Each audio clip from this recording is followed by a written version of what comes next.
Orban bloque le méga-plan de milliards de Bruxelles pour Kiev. Pour l'instant, tout tombe à l'eau. Quel coup de poing dans le ventre de l'élite européenne. Quel tonnerre venu de Budapest.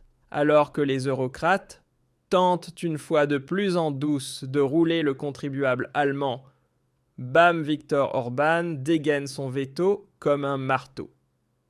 Et cette fois, ce n'est pas une broutille. Il est question de rien de moins que 165 milliards d'euros.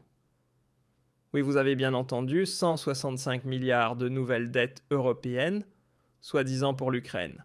En réalité, il s'agit d'un énième mécanisme de redistribution perfide. Et devinez qui en fait encore les frais? Nous, les travailleurs d'Allemagne. Un clin d'œil à tous ceux qui, en entendant le mot solidarité, ne pensent pas immédiatement à des ponctions forcées et à une union des dettes.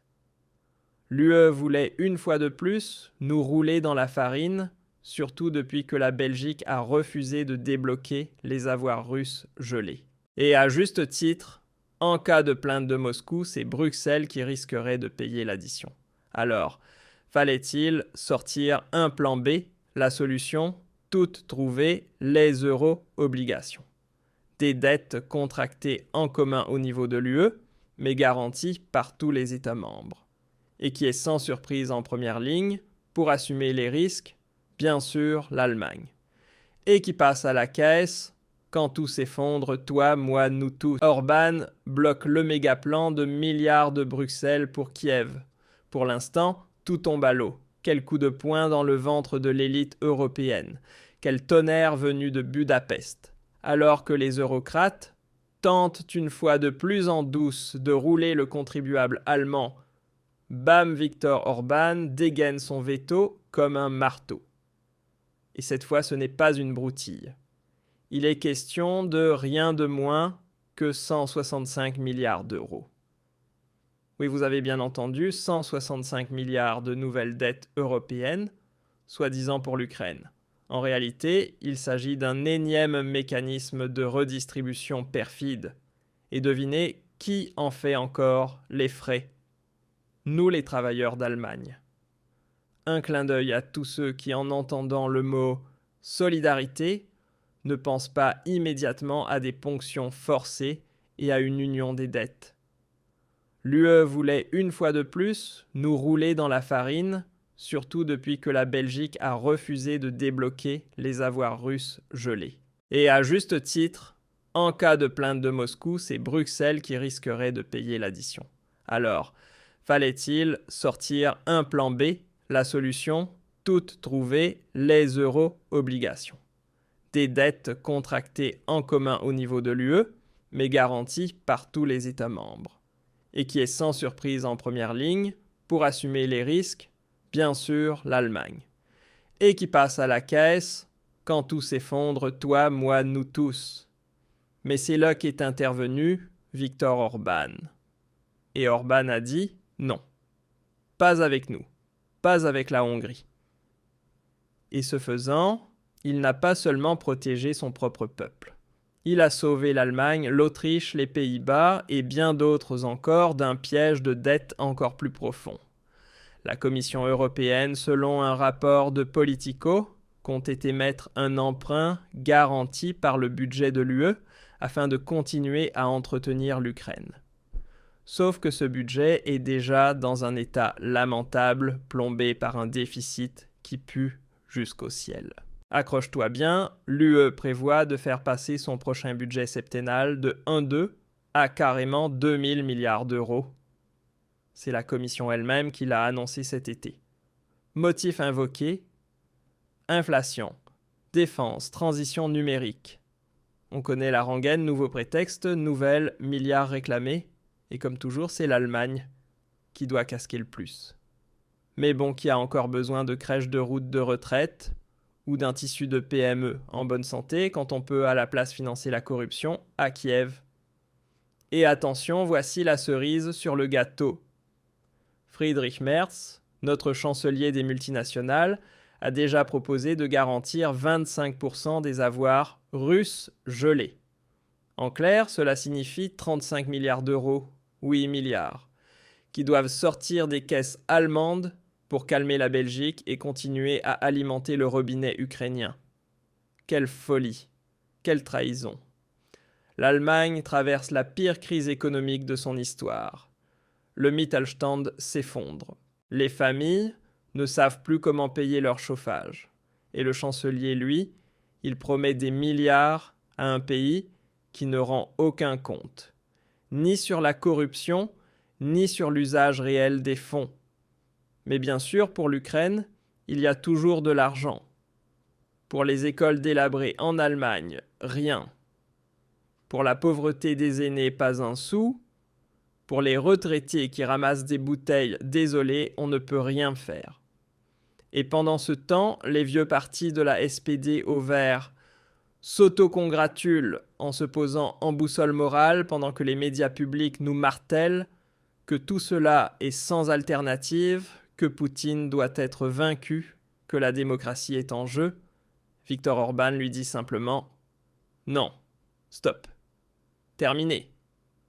Plus de dettes, pas d'accès à nos budgets, plus de chèques en blanc pour Zelensky. » Petite parenthèse, mais elle est cruciale. Si tu crois encore que l'État te protégera lors de la prochaine crise, ouvre les yeux. La vérité, c'est que tu es seul. Et sans plan, tu te feras balayer. C'est exactement pour ça que nous avons mis au point notre système de préparation à la crise, un programme pas à pas pour protéger ton argent, ta liberté et ta vie avant qu'il ne soit trop tard. Le lien est en description. Et franchement, si tu ne comprends pas ça en 2025, tu commets peut-être l'une des plus grandes erreurs de ta vie. Et voilà, le vrai scandale, c'est aujourd'hui un chef de gouvernement hongrois qui fait davantage pour le contribuable allemand que notre propre chancellerie. Orban est devenu le dernier rempart contre une union totale des dettes, pendant que le chancelier Merz a déjà ouvert grand les vannes.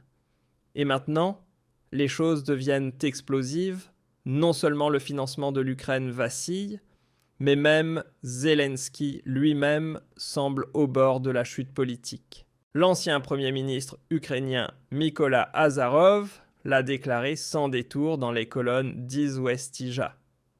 Les États-Unis pourraient destituer Zelensky s'il continue d'entraver le processus de paix.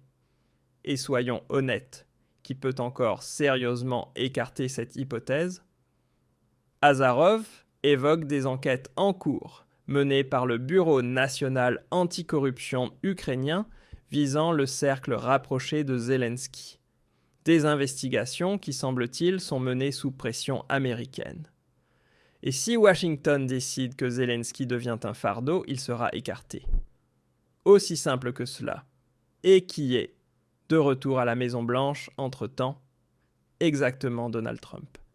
Et Trump n'a jamais caché son intention de mettre fin à la guerre en Ukraine au plus vite, quitte à passer en force, peu importe qui se trouve sur son chemin.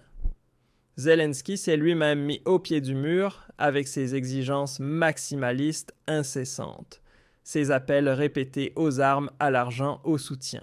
Il fut l'enfant chéri des médias, la vedette de la bulle bruxelloise, mais s'il ne démissionne pas bientôt, il sera écarté, politiquement voire pire.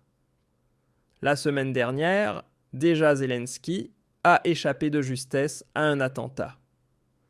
Des drones ont frôlé son avion gouvernemental à quelques mètres près. Hasard ou tir d'avertissement? Peut-être même un dernier message venu de Washington, ça suffit. Stop. Il est temps de partir. Trump, lui, n'a plus aucune intention de maintenir ce conflit sous respiration artificielle. Il veut des résultats et Orban bloque le méga-plan de milliards de Bruxelles pour Kiev. Pour l'instant, tout tombe à l'eau. Quel coup de poing dans le ventre de l'élite européenne.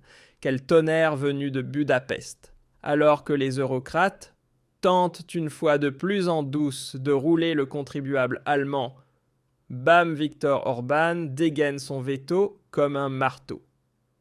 Et cette fois, ce n'est pas une broutille. Il est question de rien de moins que 165 milliards d'euros. Oui, vous avez bien entendu, 165 milliards de nouvelles dettes européennes, soi-disant pour l'Ukraine. En réalité, il s'agit d'un énième mécanisme de redistribution perfide. Et devinez qui en fait encore les frais? Nous les travailleurs d'Allemagne. Un clin d'œil à tous ceux qui, en entendant le mot solidarité, ne pensent pas immédiatement à des ponctions forcées et à une union des dettes.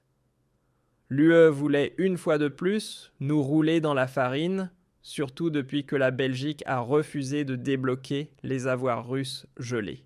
Et à juste titre, en cas de plainte de Moscou, c'est Bruxelles qui risquerait de payer l'addition. Alors, fallait-il sortir un plan B? La solution, toute trouvée, les euro-obligations. Des dettes contractées en commun au niveau de l'UE, mais garanties par tous les États membres. Et qui est sans surprise en première ligne, pour assumer les risques, bien sûr l'Allemagne. Et qui passe à la caisse quand tout s'effondre, toi, moi, nous tous. Mais c'est là qu'est intervenu Viktor Orban. Et Orban a dit non, pas avec nous, pas avec la Hongrie. Et ce faisant, il n'a pas seulement protégé son propre peuple. Il a sauvé l'Allemagne, l'Autriche, les Pays-Bas et bien d'autres encore d'un piège de dette encore plus profond. La Commission européenne, selon un rapport de Politico, compte émettre un emprunt garanti par le budget de l'UE afin de continuer à entretenir l'Ukraine. Sauf que ce budget est déjà dans un état lamentable, plombé par un déficit qui pue jusqu'au ciel. Accroche-toi bien, l'UE prévoit de faire passer son prochain budget septennal de 1,2 à carrément 2000 milliards d'euros. C'est la Commission elle-même qui l'a annoncé cet été. Motif invoqué, inflation, défense, transition numérique. On connaît la rengaine, nouveau prétexte, nouvelles milliards réclamés. Et comme toujours, c'est l'Allemagne qui doit casquer le plus. Mais bon, qui a encore besoin de crèches de route de retraite ou d'un tissu de PME en bonne santé quand on peut à la place financer la corruption à Kiev. Et attention, voici la cerise sur le gâteau. Friedrich Merz, notre chancelier des multinationales, a déjà proposé de garantir 25% des avoirs russes gelés. En clair, cela signifie 35 milliards d'euros, oui milliards, qui doivent sortir des caisses allemandes pour calmer la Belgique et continuer à alimenter le robinet ukrainien. Quelle folie, quelle trahison. L'Allemagne traverse la pire crise économique de son histoire. Le Mittelstand s'effondre. Les familles ne savent plus comment payer leur chauffage. Et le chancelier, lui, il promet des milliards à un pays qui ne rend aucun compte, ni sur la corruption, ni sur l'usage réel des fonds. Mais bien sûr, pour l'Ukraine, il y a toujours de l'argent. Pour les écoles délabrées en Allemagne,